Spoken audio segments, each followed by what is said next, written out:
In 2024, the United States remained the world's largest economy with a GDP of approximately $28.2 trillion, while China followed closely with $17.7 trillion.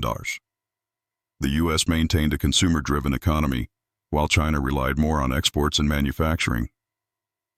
U.S. inflation hovered around 3.2% compared to China's lower 0.9%, reflecting differing demand dynamics.